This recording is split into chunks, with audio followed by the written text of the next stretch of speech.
The heck was that gun? So basically, if you have the CTE for Battlefield 4, you now have access to the first map of the Final Stand DLC. And basically, what it looks like they're going to be doing, DICE that is they're going to be releasing one of 4 maps every day for the rest of this week. So today we got to play this map, Operation Whiteout. And based off of my initial playthrough thus far, it's actually a pretty fun map. Now, I've said this in prior videos, but I am not always the biggest fan of Conquest Large 64 player. Sure, it's fun to have those massive scale battles and everything, but you lose a lot of tactical routes, a lot of tactical plays and strategy that you can employ in something that's, say, 32 or 48 man servers. And so this map is actually pretty expansive and has enough sort of laning, I guess, to allow you to still have that sort of fun. There's sort of this outside lane that goes on the left side of the map where you can find a submarine and end up using it sort of like the bombers, or the bombers in China Rising. And there's also other parts of it, like a little hovercraft tank base where I'm trying to infiltrate right now as a recon.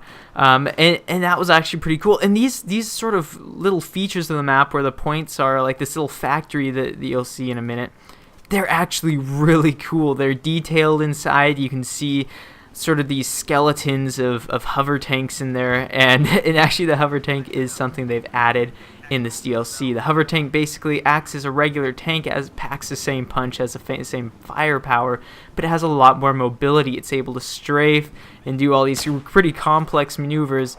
Not sure if they should nerf it. I think it's probably fine because there is only, I think you can only have one out at a time. I haven't seen, if you can't have more than one out, I haven't seen more than one out.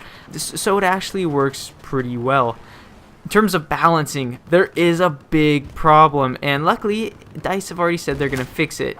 If you don't know what I'm talking about, it's the SC-42. It's this crazy launcher that launches this sort of shotgun pellet-based projectile out, and it's really good at taking out helicopters. In fact, it takes them out in like one shot. If you miss, it's okay because it's semi-automatic and you can shoot instantaneously, like 3 or 4 blasts within like 1 second. But rest ye merry heads, because it will be nerfed, hooray! Yeah, so as I said, DICE is gonna nerf this, so it's not a big problem. So what is up with that crazy gun you saw me using in the intro there? Why wasn't Tommy Lee Jones and Will Smith there in tuxedos with aliens all around and Men in Black reference? But anyways, yes, that was the railgun, and the railgun basically, if it scientifically works the same way that railguns do in real life, basically you have this electromagnet that just speeds up this projectile that actually, I think in most cases they actually don't have any sort of like gunpowder, any sort of explosive round. It is just a solid slug. And basically it just uses magnets to propel that thing out of the barrel extremely fast, and it can just deal massive damage.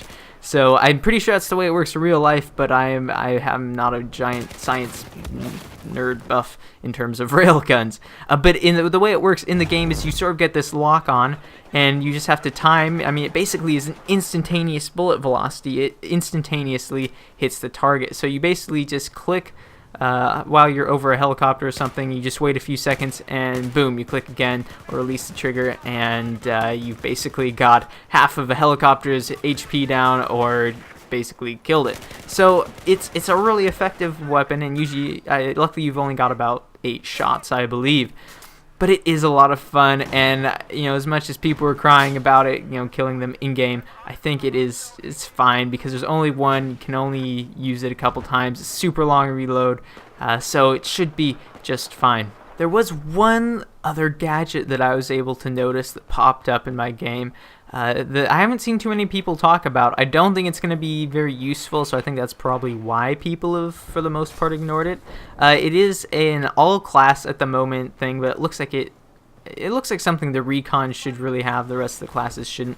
But what it is it's a device. I think it's the DS3. I could be mistaken because it hasn't made too much news or anything. But basically what it does is you place it down and it creates false positive images on the enemy's minimap of someone being there. So basically you could use it as a distraction. You could place it down while you're trying to infiltrate a base, and basically uses a decoy for you or your team to push up. And so it could be useful tactically, but in something like this 64-man conquest, it isn't the most viable gadget to take. The last thing I wanted to mention was the MKV. I have no idea what the heck this thing is. It's like a floating little coffin-shaped thing that just flies around. It has like miniguns, and it just kills people.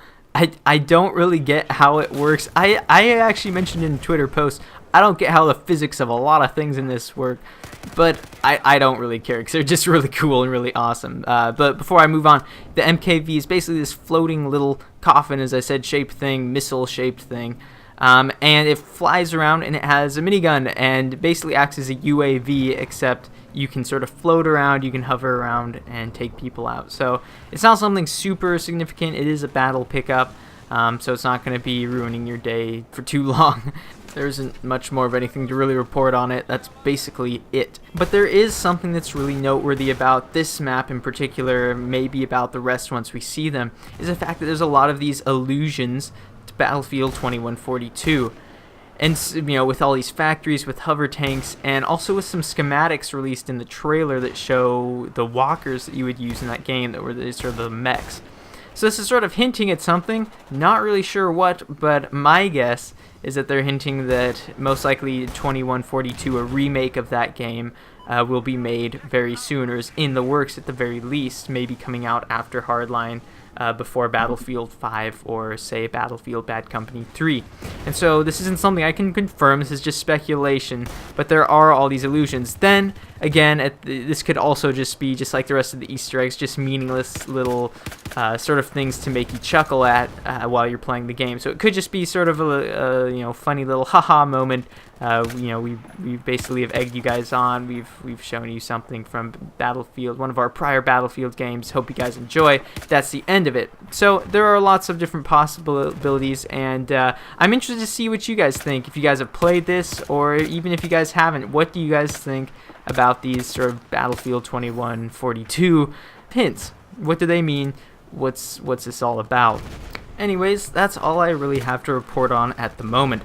I'm off to go study for a physics final I have tomorrow. I really wish they would have released this just like one day later so I could play it a lot more and not feel tempted to, but I really need to go study for that final.